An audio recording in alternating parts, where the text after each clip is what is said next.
And Hyderabad continues to grow. In fact, I have a number of statistics that I can share with you.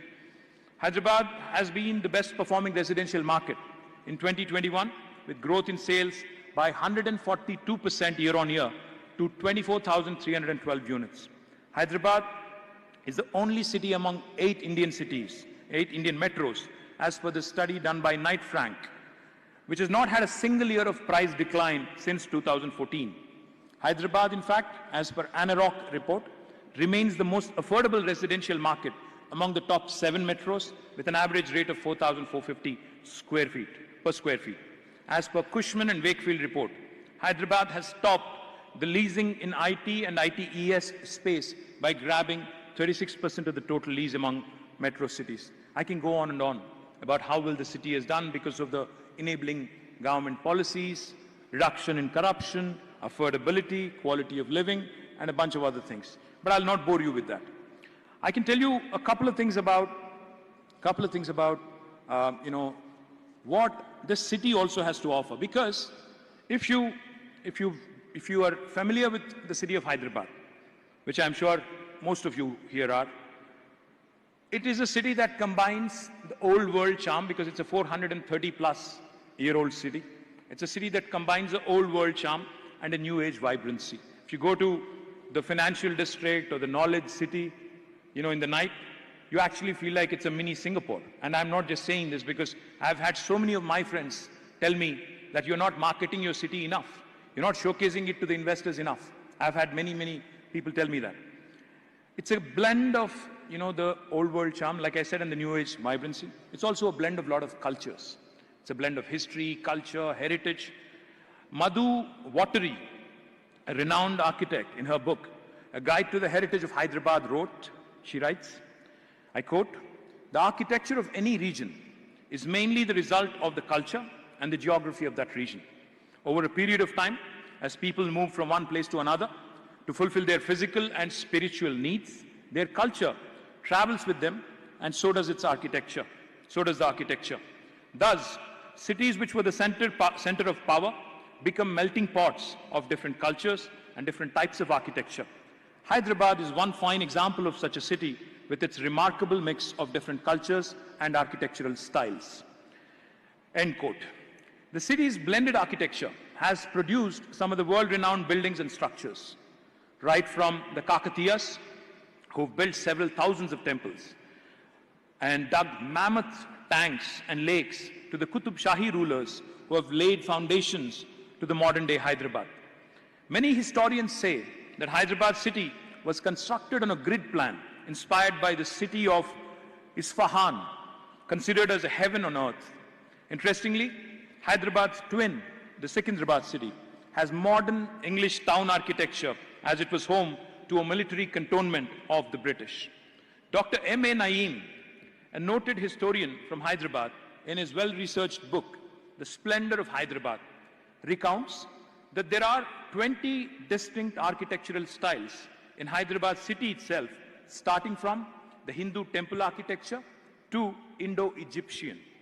During the rule of Nizams, a distinct local architectural style called Osmanian has evolved here locally. The High Court building here, Osmania General Hospital, Mozam Zahi Market, the Arts College of Osmania University, the State Archaeological Museum, the State Central Library are some of the standing examples of this great architectural style.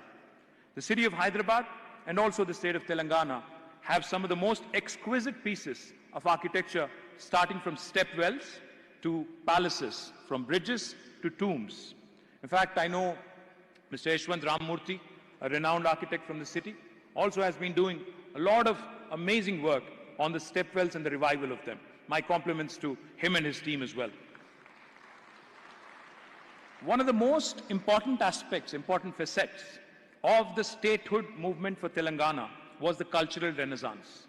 So as soon as the Telangana state was formed, we took up some major initiatives to preserve, promote, and revive our historic structures. In the last 8 years, the state government has taken up and completed renovation and rejuvenation of several architectural wonders in the state. The most prestigious of these include the Mozam Zahi Market renovation project. Some part of Charminar pedestrianization project has been completed. Some of it has to be completed. The urban rejuvenation and renovation of Tank Bund, the Qutub Shahi tombs renovation, clock towers at Mehboob Chowk and Shah Ali Banda, step wells at Gachi Bauli, Bansilal Pet, Baram Bavi, Badi Bauli, Lingoji Gudam, and also Bapu Ghat, Metla Bavi at Warangal, Venkatram Bhavi at Narayanpet, and several other step wells were revived. Kali Kaman and Maulali Kaman are also being restored. Sustained efforts of the state government to get the coveted UNESCO World Heritage status to our historical sites have fructified just last year. One of the greatest architectural marvels of the Kakatiya era, the Ramappa Temple, has received the UNESCO World Heritage Sites tag, which is a matter of great pride for all of us. Located in the village of Palampet, approximately 200 kilometers northeast of Hyderabad, this Shiva temple was built during the Kakatiya period under the rulers Rudradeva and Racharla Rudra. The fact that the lightweight porous bricks or floating bricks were manufactured during the Kakatiya period speaks volumes about their engineering and architectural prowess. As I mentioned earlier, the city has transformed into a bustling metropolis, and like any other dimension of the city, even architecture is undergoing rapid transformation. The western part of the city today looks very similar to the downtown of any major city in the first world. High-rise buildings with glass facades dot the IT corridor skyline today.